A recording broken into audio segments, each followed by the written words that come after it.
حضرت عبداللہ ابن سلام رضی اللہ تعالیٰ عنہ فرماتے ہیں کہ میں یہودیوں کا بہت بڑا عالم تھا۔ ملنگ شلنگ بندے مطمئن کرنے آسان ہوتے ہیں، عالم فاضل پڑھے لکھے بندے کو کسی بندے کا مطمئن کرنا، متاثر کرنا بڑا مشکل ہوتا ہے۔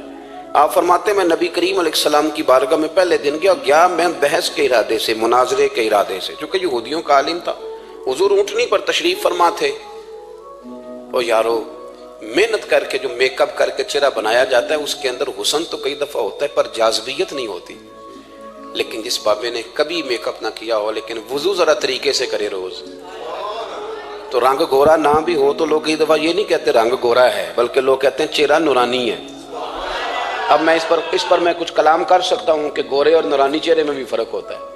کچھ چہرے گورے ہوتے ہیں پر نورانی نہیں ہوتے، کچھ گورے نہیں ہوتے پر نورانی بڑے ہوتے، یہ الگ عنوان ہے۔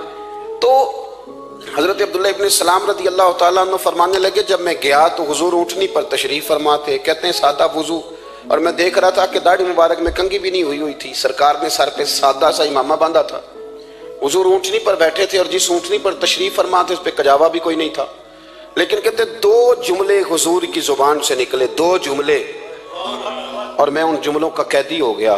میرے محبوب نے فرمایا جو چاہتا ہے کہ اس کی عمر بھی زیادہ ہو رزق میں بھی برکت ہو، آپ بھی چاہتے ہیں نا عمر بھی زیادہ ہو رزق میں بھی برکت ہو، تو حضور فرمانے لگے اس کے لیے کرنے کا کام یہ ہے کہ اگر وہ چاہتا ہے عمر زیادہ ہو رزق میں برکت ہو تو اپنے رشتہ داروں کے ساتھ اچھا سلوک کرے۔ یہ حدیث اگرچہ اپنے انہی الفاظ کے ساتھ مشکات میں موجود ہے، لیکن وہاں حضرت عبداللہ ابن سلام رضی اللہ تعالیٰ عنہ کہتے ہیں کہ وہ کیا مٹھاس تھی لفظوں میں، جملے تھوڑے تھے، بات میں گہرائی بہت زیادہ تھی۔ میں آیا تھا بحث کرنے اور میں آگے بڑھا، حضور کا دست مبارک تھاما اور میں نے عرض کی یا رسول اللہ مجھے کلمہ پڑھا دے، میں مسلمان ہونا چاہتا ہوں۔ ہمارے ہاں لوگ سمجھتے ہیں کہ بہت زیادہ فلسفہ بیان کرنے والا شاید کوئی بڑا پڑھا لکھا بندہ ہوتا ہے، یہ جی نفسیات کا بڑا ماہر ہے جی، اس نے کئی ماسٹر کیے ہوئے ہیں، ایم فل کی ہے، پی ایچ ڈی کی۔ او خدا کے بندے، نفسیات کا ماہر وہ ہوتا ہے جو سامنے والے کی عقل کے مطابق بات کرنا جانتا ہے، اور اگر تم کہے جی میری بات ہی بڑی مشکل ہے میں کس کو سمجھاؤں، تو آپ یہ پڑھے لکھے نہیں ہیں، آپ ابھی سمجھدار نہیں ہوئے۔ کلم الناس علی قدر عقولہم، اگر آپ پڑھے لکھے ہوتے تو لوگ آپ کی بات سمجھتے۔ میرے رسول کریم نے کبھی کوئی مشکل بات نہیں کی، کبھی کوئی فلسفہ نہیں بیان کیا، بلکہ تیری نگاہ ناز سے دونوں ہی مراد پا گئے، عقل غیاب جستجو، عشق حضور و اضطراب۔ اقبال کہتے ہیں اگر بڑا عقل مند آدمی ہوتا تھا تو حضور کی بات اس کے دل کو بھی اچھی لگتی تھی، اور اگر کوئی عشق و مستی والا آتا تھا نا کہ میں نے مست ہو کے آنا ہے تو وہ بھی میرے نبی کی باتوں سے مست ہو جایا کرتا تھا۔ دونوں تیری نگاہ ناز سے دونوں مراد پا گئے۔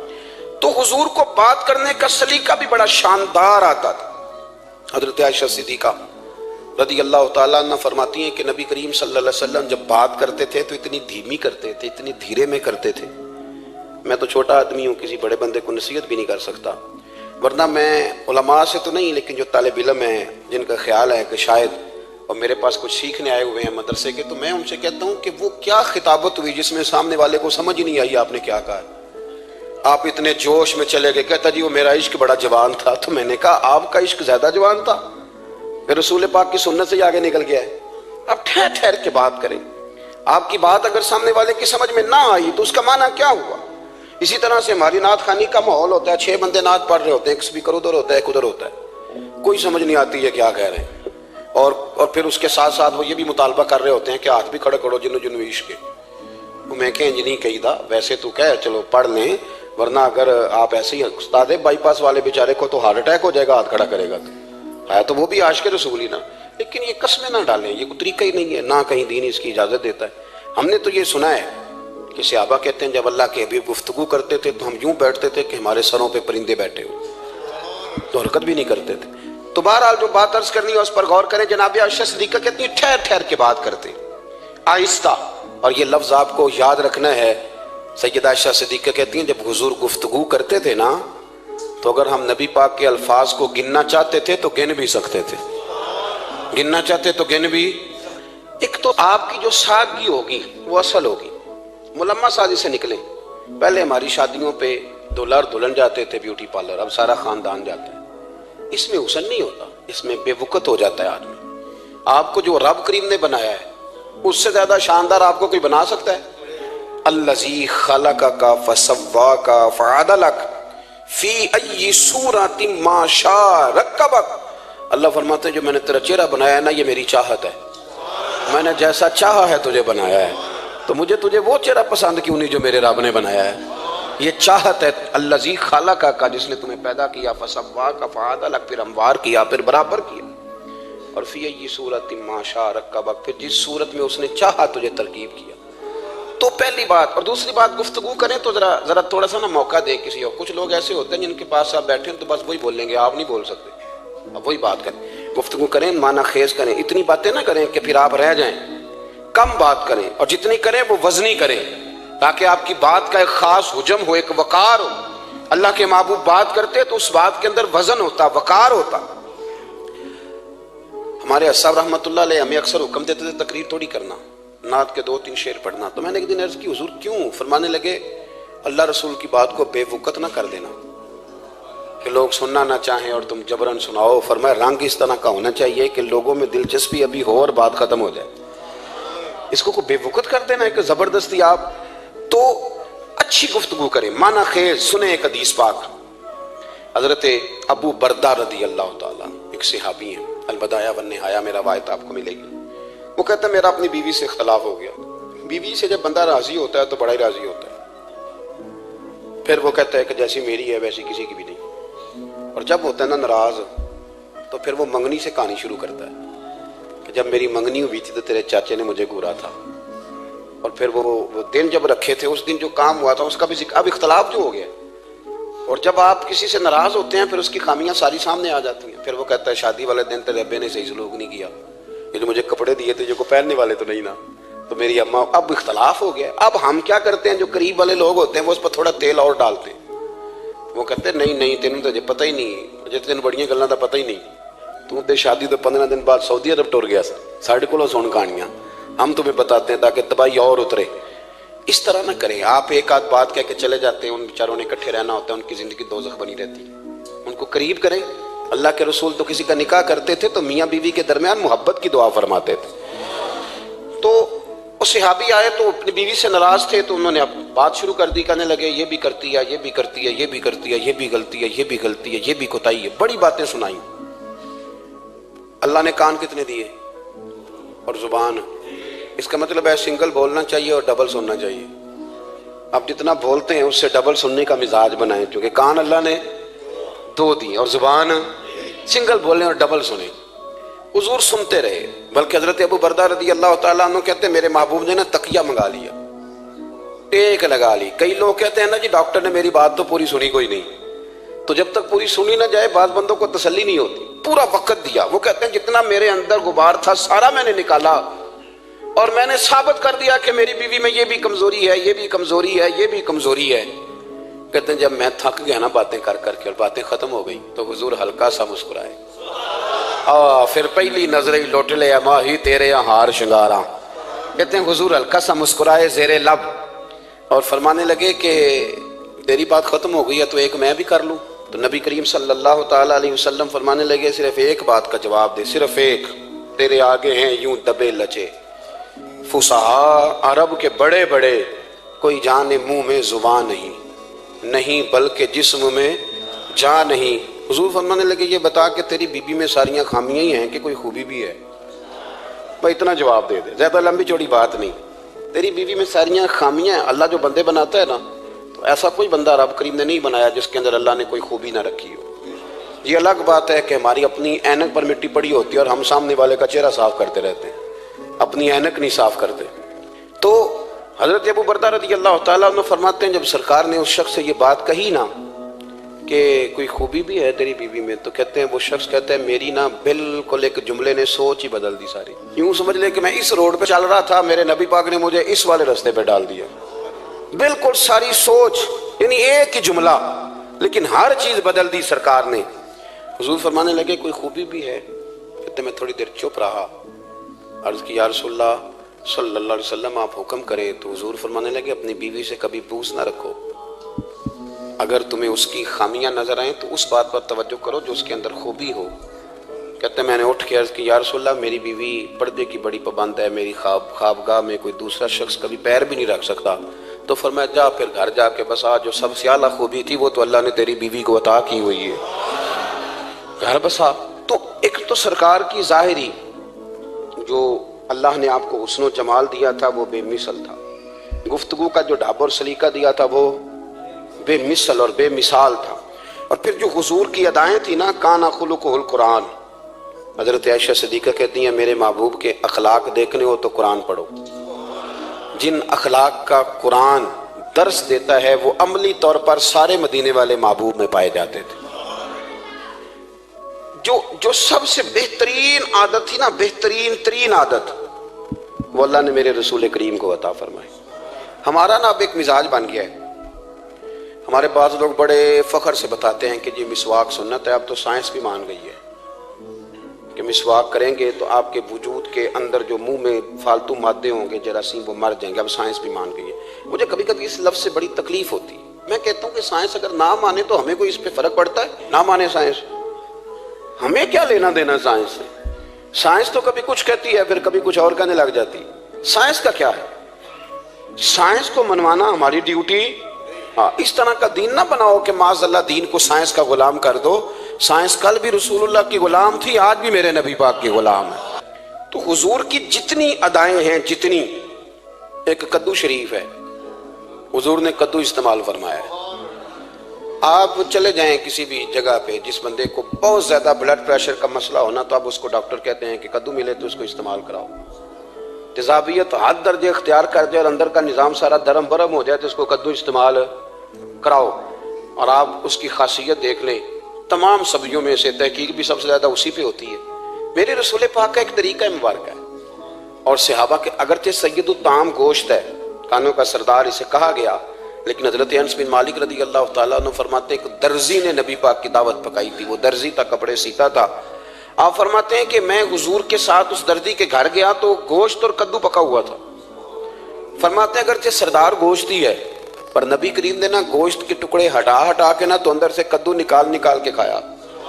حضرت انس بن مالک کہتے ہیں مجھے کدو پسند نہیں تو میں نے کبھی نہیں کھایا تھا، گھر میں ہوتا تو میں جھگڑا کرتا، پر آج حضور کی رغبت دیکھی نا تو کل نہیں پسند تھا پر ابھی مجھے کدو بڑا پسند ہو گیا، مجھے کدو شریف سے پیار ہو گیا۔ جو اعلیٰ ترین چیزیں تھیں وہ نبی پاک نے استعمال فرمائی، اعلیٰ ترین۔ زیتون کی افادیت کبھی کم ہوئی ہے 1400 سالوں میں؟ کبھی کسی نے کہا ہو کہ زیتون استعمال نہ کرو؟ کبھی اس کی افادیت میں، یہ امامہ میرے نبی پاک کی سنت ہے، سارے پڑھیے صلی اللہ ہو، حضور کی سنت ہے نا یہ۔ کبھی کوئی بندہ ایسا آپ کو ملا ہو کہ اس نے امامہ باندھا ہو تو کسی نے کہا ہو رہن دے یار تینوں سونا نہیں لگتا؟ بندے سارے سونے دے نہیں نہ ہوندے، میری بات کی سمجھ آ رہی ہے؟ لیکن امامہ کبھی کوئی آپ کو ملے گا ہی نہیں کہ اس بندے کے مزاج کے ساتھ یہ فٹ، یا اس کے چہرے کے ساتھ یہ فٹ۔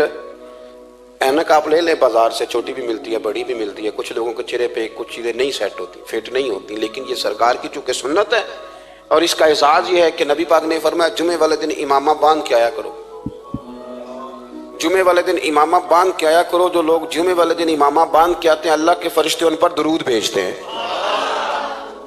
لیکن امامہ شریف ہونا چاہیے، اپنی مرضی کا رومال نہ باندھ لیں، کم از کم 3.5 گز ہو، اور ٹوپی کے اوپر باندھا گیا ہو، اپنی مرضی کا طریقہ نہیں اختیار کریں، وہ جو شریعت نے حدود بیان کی ہیں اس کے مطابق چلیں۔ میری بات کی سمجھ آ رہی ہے؟ تو جو بات میں نے چھیڑی ہے وہ یہ ہے کہ اللہ کے محبوب رب کریم کی دلیل ہے۔ جتنا کائنات کے اندر حسن کوئی بندہ تلاش کرنا چاہے گا وہ مجبور ہو جائے گا اور اسے دروازہ رسول پہ جانا ہی پڑے گا، اسے نبی پاک کے دروازے پر اسے جانا پڑے۔ ہم کوشش بڑی کرتی ہیں سونے لگنے کی، بڑے بڑے لوگ روپ دھارتے ہیں بیچارے، بڑا کچھ کرتے ہیں، لیکن آپ کو لوگ سونا کہیں گے، نورانی نہیں کہیں گے۔ مجھے بڑی کر لیں، داڑھی روز بنائیں بے شک، لیکن فطرت داڑھی ہے، حسن ناراض ہو گیا، اور داڑھی بڑی سمجھدار ہے، کبھی عورت کے منہ پہ نہیں آتی، آتی مرد کے منہ پہ، مرد کے منہ پہ داڑھی آتی۔ چلے میں کوئی بات نہیں کرتا ورنہ میں تو حنفی ہوں، میرے امام صاحب تو اس بندے کی گواہی قبول نہیں کرتے جس نے داڑھی نہ رکھی ہو، وہ کہتے ہیں اس کی شہادت کچہری میں قابل قبول نہیں ہے، وہ تو قبول نہیں کرتے اس کی شہادت کو بھی۔ اب چلیں عوام سے ڈرتے ڈرتے کئی دفعہ کچھ باتیں نہیں بتائی جاتی پر باتیں ہیں تو صحیح نا۔ ایک بندے نے داڑھی مڈائی تھی تو جناب عمر نے مدینے سے بھی نکال دیا تھا۔ انسانوں کانے کوئی کہہ گیا کہ چنگی طرح نیک ہوے گا تاں رکھی تے روٹی ادن کھائی ہاں جدن چنگی طرح نیک ہو جائے گا، اس سے پہلے کیوں کھاتے ہو؟ یہ قسم اٹھاؤ کہ پیسے اس دن پکڑنے ہاتھ میں جس دن چنگی طرح نیک ہونا ہے.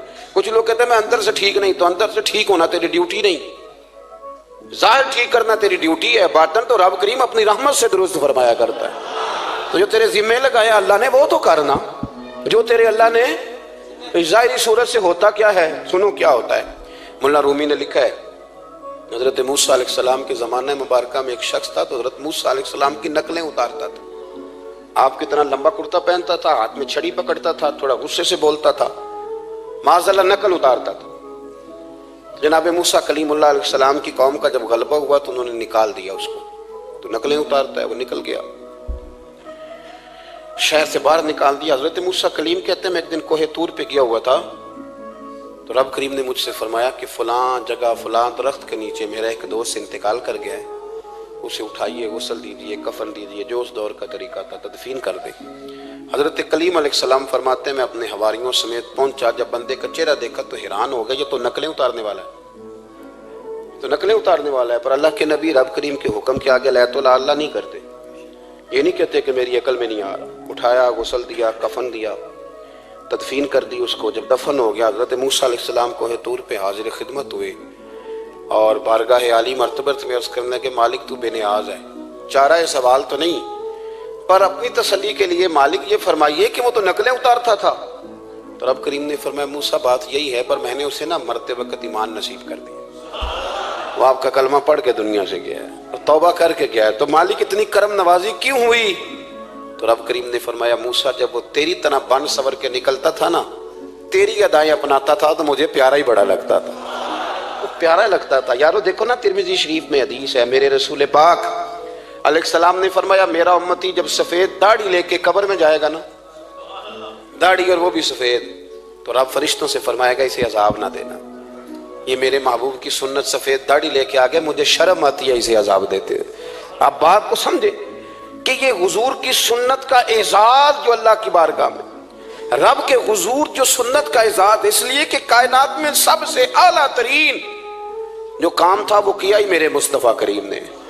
اعلیٰ ترین عمل نبی پاک کا, اعلیٰ ترین, اور طریقہ مبارکہ میں حسن اور جاذبیت. اور آپ اندازہ کر لیں ہم لوگ پٹری سے اتر جاتے ہیں, مرضی کرتے ہیں, ہمارا مزاج ہے جتنا مرضی کو کہے کہ الکوہل والی خوشبو استعمال نہ کریں, پر ہم کوئی نہ کوئی دلیل نکال کے لے ہی آتے ہیں.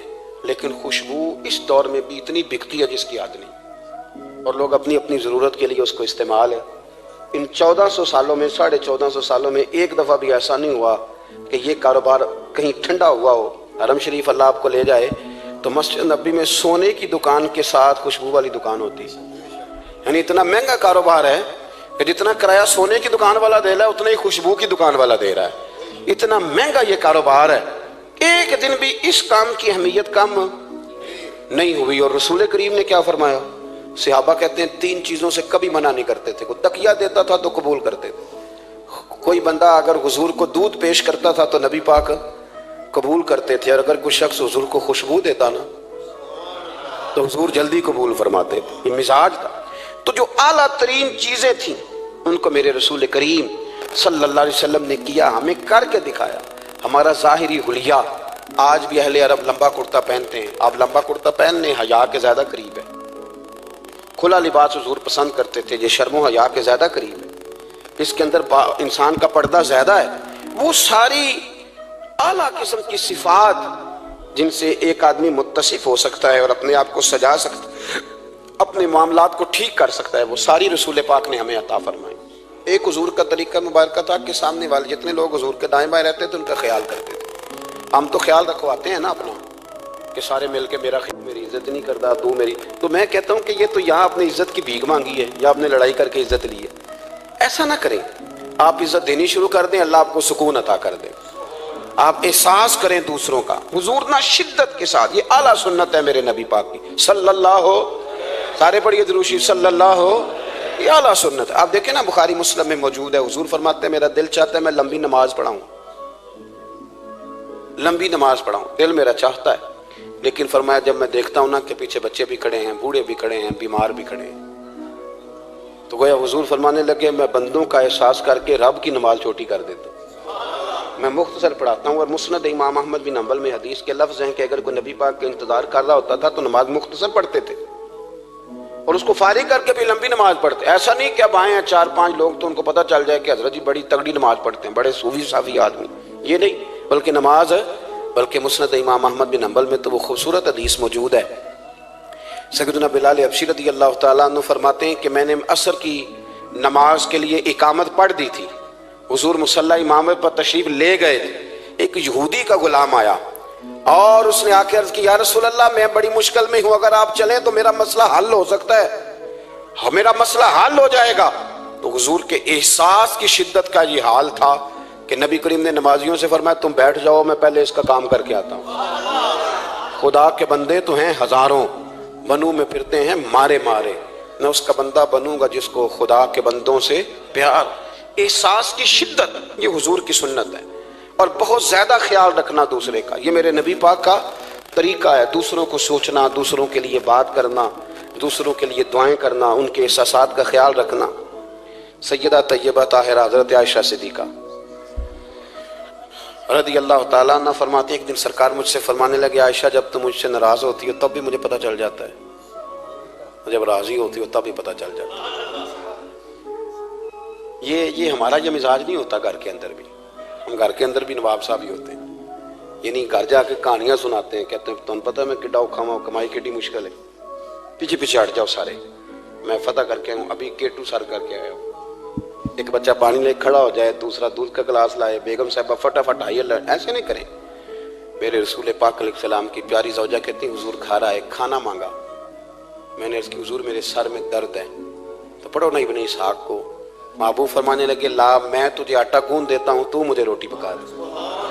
یہ بھی سنت ہے نبی پاک کی, ان چپ کر گئے ہو, یہ بھی حضور کی سنت ہے, یہ بھی سرکار کا طریقہ ہے. کبھی کبھی گھر میں جھاڑو دینا یہ بھی نبی پاک کا, حضور کام میں ہاتھ بٹاتے تھے نا ازواج کا, یہ والی سنت کس دن ادا کر دی. ایک دن میں نے جمعے میں یہ بات کی تو ایک بچہ مجھے کہنے لگا حضرت صاحب یہ سنت ادا سے کر لیجیے پر ساڑھے ابے نے بھی تو سمجھاؤ نا. ہنسنا نہیں جی مسجد میں اونچا. کہنے لگے وہ بیگم صاحبہ ایک دن بیمار تھیں اور سخت بیمار تھی, تو میں نے چائے کا کپ بنا دیا, حالانکہ بیچاری مجھے روز بنا کے دیتی ہے, تو میں نے بنا دیا تھا. ابا جی کہنے پتر رائے دیا آتا نہ خراب کر لیں. تو اب آپ تو سنت کچھ اور بیان کر رہے ہیں, میں کہ تسی شروع کرو نا تاکہ تواڈے بچے تے نہ یہ سوال کرن یہ راج تسی کر رہے ہو. تو اس میں بھی کوئی حکمت ہوگی. بزرگ اگر کو بات کرتے ہیں تو وہ بھی کوئی اتنی بری نہیں ہوتی, اس کے اندر بھی کوئی نہ کوئی حکمت ہوتی ہے. لیکن اپنے گھروں کے ماحول میں خوبصورتی لائیں, یہ سٹیٹس نہیں اہل اسلام کا. بات سمیٹنے کی طرف آ رہا ہوں. حضرت عائشہ صدیقہ رضی اللہ تعالیٰ عنہ فرماتی ہیں حضور فرمانے لگے کہ جب تم راضی ہوتی ہو تب بھی مجھے پتہ چل جاتا ہے, اور جب ناراض ہوتی ہو تب بھی. تو میں نے کہا یا رسول اللہ صلی اللہ علیہ وسلم وہ کس طرح, آنکھیں میں نے کھول لی, حضور کس طرح. تو دیکھو نبی پاک سامنے والے کے جملوں کا بھی احساس کرتے, خیال کرتے کہ سامنے والا کہاں سے بات کر رہا ہے. اللہ کے محبوب فرمانے لگے تمہیں اگر کبھی قسم کھانی ہو نا, تمہارا مزاج ہے قسم کھانی پڑے اور تم مجھ سے ناراض ہو تو پھر تم کہتی ہو مجھے ابراہیم کے رب کی قسم, اور جب تم راضی ہو اور قسم کھانی پڑے تو کہتی ہو مجھے محمد مصطفیٰ کے رب کی قسم. تو جناب عائشہ کہتی ہیں میں زبان سے ہنس رہی تھی اور آنکھیں میری آنسو برسا رہی. میں نے کہا محبوبہ اتنا خیال کرتے, یہاں تک آپ کو احساس, یہاں تک پتہ ہوتا ہے, یہاں تک. میرے رسول کریم علیہ السلام لوگوں کا احساس کرتے, خیال کرتے, شوق پیدا کرتے, وارفتگی ہوتی. کئی دفعہ حضور فرض نماز پڑھ کے گھر چلے جاتے, تھوڑی دیر کے بعد آتے مسجد میں نماز پڑھ لیتے.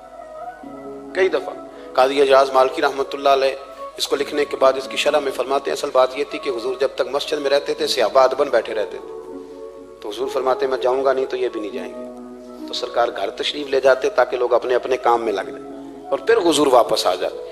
احساس ایک تو اپنی ظاہری وضاحت میں سادگی لائیں. ہماری بہت ساری مشکلات کی اصل وجہ یہ ہے کہ تکلف بڑا بڑھ گیا, بڑا تکلف بڑھ گیا. ہم کوشش کرتے ہیں دوسروں کے برابر جانے کی, ہمیں کیا ضرورت پڑی ہے دنیا سے مقابلہ کرنے کی. ہم نے تو اللہ رسول کی رضا کے اندر رہنا ہے, اور دنیا میں سب سے بہترین شخص وہ ہے جس کے پاس مال تو ہے پر لالچ کوئی نہیں. اپنے آپ کو پیچھے لائیں. دوسری بات یہ کہ اپنی گفتگو بڑی صاف ستھری کریں, سادی کریں, اس کے اندر کوئی تکلف نہ برپا کریں, بات سامنے والے کی عقل کے مطابق کریں. اور تیسری بات یہ کہ اپنی عادات میں, اٹھنے بیٹھنے میں, چلنے پھرنے میں اپنا تھوڑا سا خیال کریں. اور ایک بات اور آپ کو عرض کروں, یہ آپ کو زیادہ دیر محنت نہیں کرنی پڑے گی. اگر تھوڑا سا وقت آئے اپنے آپ کو دے دینا. اقبال کہتے ہیں اپنے من میں ڈوب کر باجا سراغ زندگی، چل تو اگر میرا نہیں بنتا نہ بن، اپنا تو بن، اپنا تو بن، تھوڑا ہی اپنے اوپر بھی تو محنت کر لے کہ ساری زندگی دوسروں کی اصلاح کرتے رہنا۔ دوست کوشش کرے اپنی عادات پہ 2 4 5 ہفتے کے لیے محنت کریں تاکہ عادتیں سنور جائیں، تاکہ طبیعتیں بدل جائیں۔ ایک حدیث پڑھتا ہوں اور اپنی بات کو سمیٹتا ہوں۔ میرے رسول کریم صلی اللہ تعالی علیہ وآلہ وسلم نے فرمایا کہ اگر اللہ اخلاق کو چہرہ دیتا نا، یہ جو عادات ہوتی ہیں، اور عادات سے مراد صرف میٹھا بولنا نہیں بلکہ لالچ نہ کرنا بھی خلق ہے، تھوڑے پہ راضی رہنا بھی خلق ہے، سچ بولنا بھی خلق ہے، غیبت سے بچنا بھی اصل اخلاق یہ ہے۔ میٹھا تو کئی دفعہ لوگ اپنے مطلب کے لیے بھی بول لیتے ہیں، وقتی طور پر کام نکالنے کے لیے بھی بولتے ہیں۔ تو حضور نے فرمایا کہ اگر خلق کو اللہ تبارک و تعالیٰ چہرہ عطا کرتا تو کائنات میں سب سے بہترین چہرہ حسن اخلاق کا ہوتا، سب سے اچھا اور خوبصورت۔ اور فرمایا اگر بدخلقی کو اللہ چہرہ دیتا تو بدصورت ترین چہرہ اس کا ہوتا۔ اس کا کیا معنی ہوا کہ اگر ہمارا کردار اچھا ہے، سوچ اچھی ہے، لوگوں کے بارے میں نظریہ اچھا ہے، احساس ہے، تو پھر ہمارے اندر دنیا کا سب سے خوبصورت انسان موجود ہے۔ لیکن اگر ہمیں اپنی ذات کے علاوہ شاید نظر ہی کوئی نہیں آتی، ہم خود غرض ہیں، جھوٹ بولتے ہیں، غیبت کرتے ہیں، بدنگاہی کرتے ہیں، لوگوں کے بارے میں بدگمانی کرتے ہیں، کسی کو حقیر سمجھتے ہیں، ذات پات کے چنگل میں الجھے ہوئے ہیں، تو پھر ہمارے اندر ایک بدصورت ترین شخص بیٹھا ہے۔ جتنی مرضی کنگھی کریں، جتنا مرضی آپ اپنے آپ کو سنواریں، اندر کی بدصورتیاں جا سکتی نہیں۔ تو کوشش فرمائیں کہ اللہ ہمیں اخلاق کا اعلیٰ جو ہے وہ وزن عطا کرے، اعلیٰ شعور عطا کرے۔ اللہ تعالیٰ میری اور آپ کی حاضری کو مستجاب فرمائے۔ آخر دعوانا الحمدللہ۔